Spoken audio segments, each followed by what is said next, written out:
Hello and welcome to the Nexus 4 issue 3 part 2 stage 5. So in this we are going to be building the gearbox.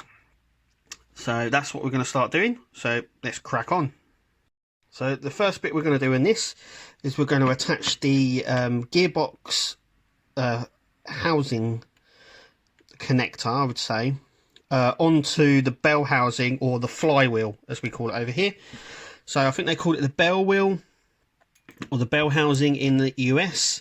Over here, this is where this is the sort of clutch plate. So this is where the flywheel and the clutch would sit. So that in there. We're just going to take this and put 2 DM screws from this side and secure that in place, and that's what we're going to do now. So I've gone ahead and done that. As you can see, it's all nicely secure. So that bit secures the gearbox.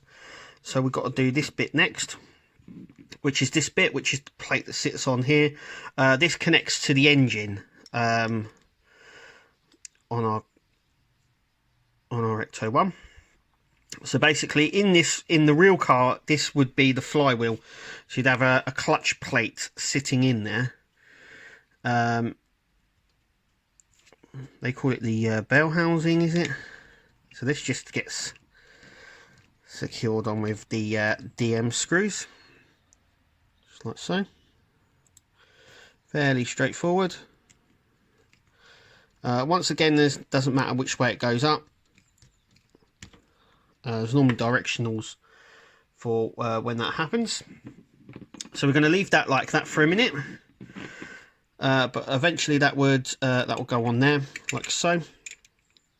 So this is the clutch section of our build. I'm just trying to sit there we go.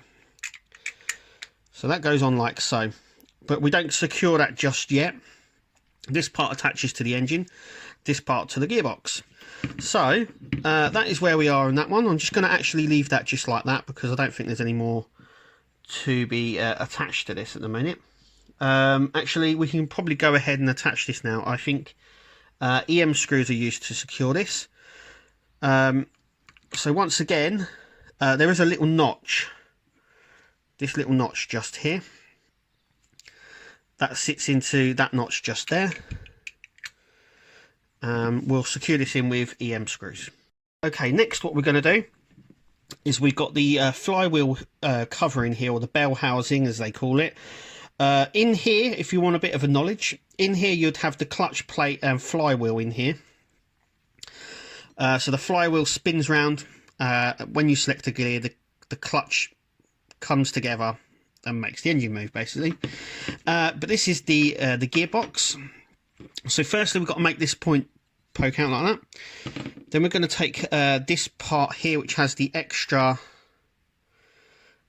this extra section just here with the little guide pin at the top here. I don't know if you can see that. So the clutch plate, like clutch section like this, and we're going to just put that in there, and we're going to secure that with a DM screw, and then we're going to attach this with EM screws and see how that looks like. So our last bit on this is to attach the oil pan, or the oil stump is what we actually call it here. In the US they call it an oil pan. In the UK it's an oil stump. We get one on the engine and one on the gearbox, obviously. It keeps all the gears lubricated with oil. As it spins around, it creates like a sort of a vacuumy sort of thing, and it just sprays it all over the place. Anyway, so we were securing that with an EM screw just at the bottom here. So I'm just going to get an EM screw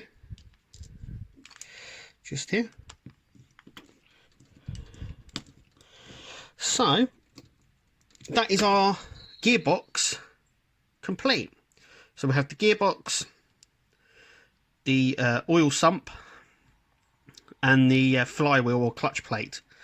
Yeah, it looks really nice. I don't think they're ever blue. Normally they're black because of where it lives. But yeah, it's an interesting colour, I suppose.